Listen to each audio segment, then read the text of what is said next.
안녕하세요. 모티네 박기동입니다. 지금 여기는 메르세데스 벤츠의 배터리 재활용 공장인데요. 지금 여기는 습식 기계식으로 배터리를 재활용하는, 그리고 자동차 브랜드에서 운영하는 세계 최대 규모의 배터리 재활용 공장이라고 볼 수가 있는데요.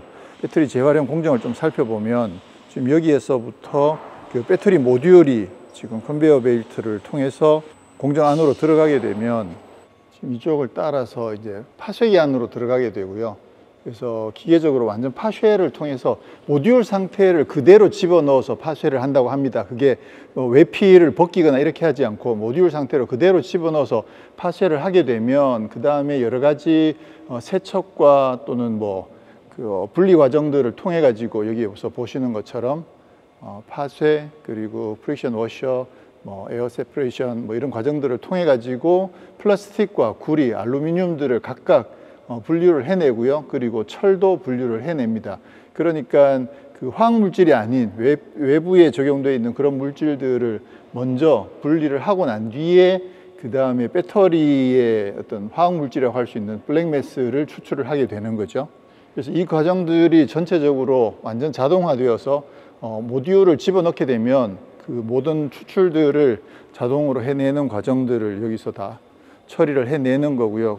그렇게 해서 1차적으로 보시는 것처럼 플라스틱과 그리고 철, 그리고 구리, 알루미늄 등이 이쪽에서 분리가 되어서 굉장히 높은 순도의 그런 물질들로 1차적으로 분류가 되고요. 블랙매스는 이쪽을 통해서 저쪽 화학 공정으로 넘어가게 되는 겁니다.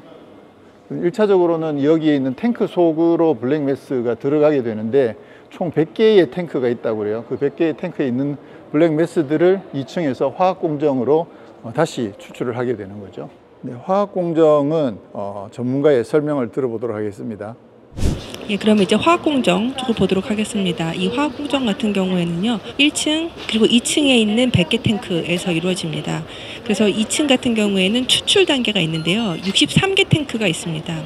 63개 탱크 같은 경우에 보시면 일단은 각각의 메탈을 추출하기 위해서 탱크가 있습니다. 그래서 처음에 보시게 되면은 구리 황산염, 그 다음에 코발트 황산염, 그 다음에 망간, 그리고 니켈, 그리고 리튬 황산염 순으로 추출이 됩니다. 예, 그래서 다이어그램으로도 보실 수가 있고, 그 다음에 실제로도 지금 이렇게 색깔별로 해서 저희가 분리해서 보여드리고 있습니다. 그리고 거기에다가 어떤 이제 이게 구리 황산염인지 코발트 황산염인지 뭐가 추출되는지도 표시를 해놨습니다. 그래서 직접 보실 수 있으세요? 그래서 맨 앞에 보시게 되면은 코발트, 니켈, 그 다음에 리튬 추출하는 탱크가 있고요. 그 다음에 망간 추출하는 탱크가 있습니다. 그리고 뒤쪽에 파란색으로 표시되어 있는데요, 이게 이제 그 구리 추출하는 구리 채출 탱크입니다. 프로세스 같은 경우에는 요 단계별로 5단계로 가게 됩니다.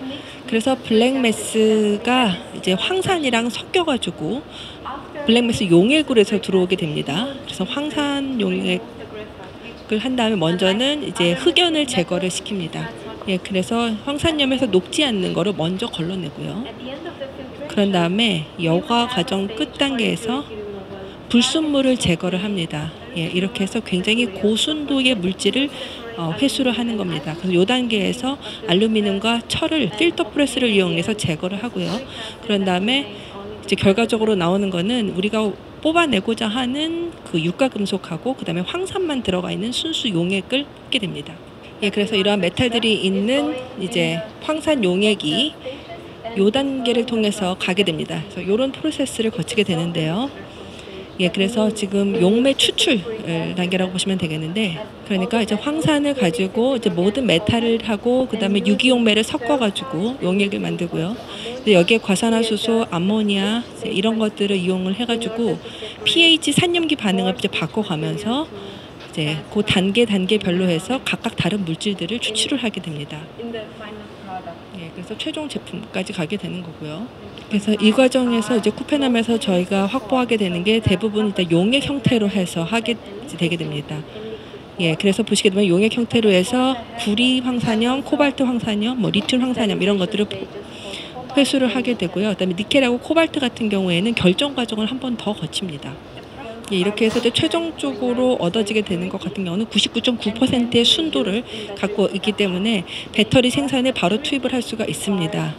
즉 그야말로 이제 룹 풀 클로징할 수 있는 그런 고순도의 물질을 확보를 해서 저희가 이렇게 재활용해서 추출하는 배터리의 물질들을 바로 생산에 투입할 수가 있게 되는 겁니다. 그래서 첫 번째 발표에서도 얘기했다시피 2,500톤의 캐파가 있다라고 말씀을 드렸고요. 그다음에 아웃풋 보시면 이걸 가지고 5만 개의 배터리 모듈을 저희가 만들 수가 있습니다.